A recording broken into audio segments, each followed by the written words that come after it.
ever got taken out to dinner by Big Broccoli, I wrote that you'll never probably see an ad on TV for whole natural foods because there's just not much of a markup. They're not shelf-stable, you can't brand them, patent them, trademark them. Real food just isn't as profitable as junk.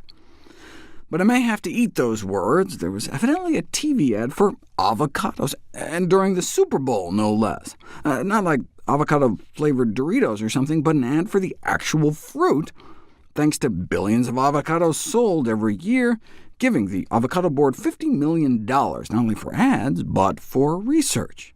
I previously touched on their burger study, in which adding avocado blunted the spike in inflammation one gets within hours of eating meat.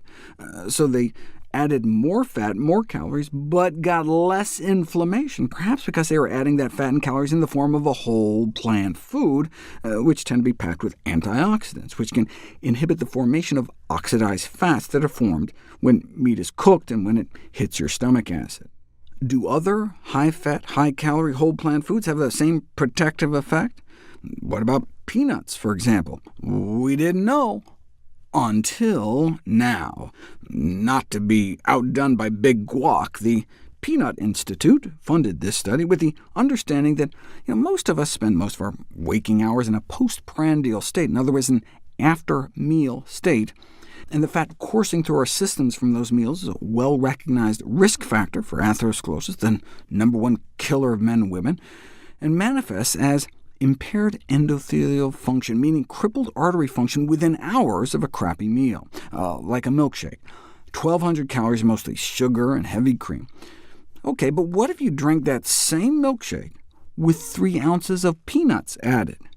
Now, to match up the added fat and protein, they had to add some oil and egg whites, and even threw in a fiber supplement to try to match the nutritional profile of the added peanuts as closely as possible. So here you have 2 milkshakes, pretty much the same calories, same amount of sugar, same amount of protein, same amount of fat, same amount of saturated fat, same fiber. So on paper, they should cause the same reaction in the body.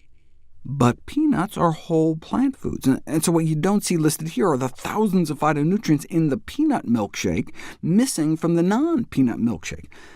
Would it make any difference? That's what this study aimed to find out. This is showing artery function before either milkshake is ingested, the ability of our arteries to relax and dilate normally. Within hours of consuming the non-peanut milkshake, all that saturated fat and sugar clamps artery function down about 20%. 1 milkshake.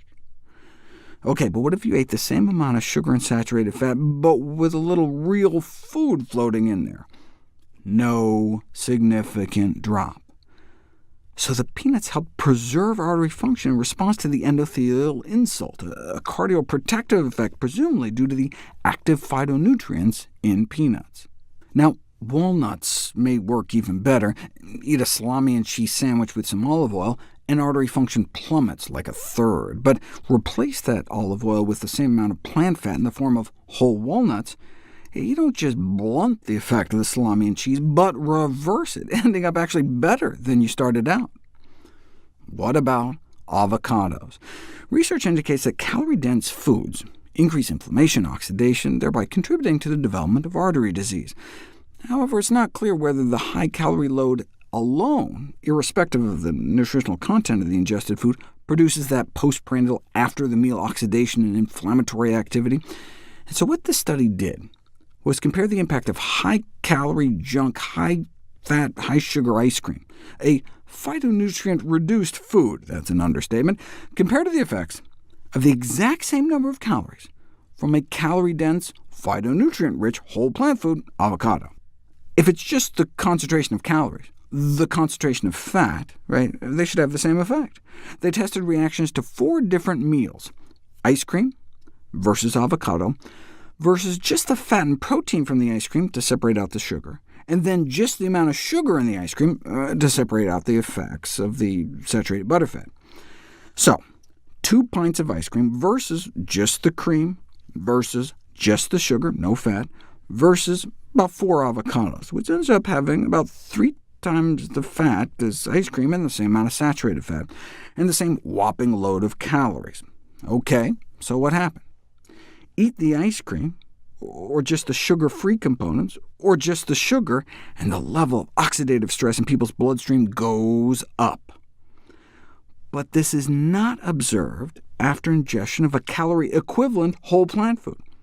Unlike the ice cream, ingestion of the whole food avocado, even though it's packed with calories and fat, did not produce a rise in oxidative or inflammatory activity, suggesting that the after-meal oxidative stress observed after eating foods such as ice cream may be due to their isolation from nutrients like antioxidants. Sugar is OK in fruit form because it comes naturally prepackaged with phytonutrients. Similarly, the fat in whole plant foods like nuts and avocados comes prepackaged with a rich matrix of phytochemicals, and therefore doesn't demonstrate the same potential for oxidative damage.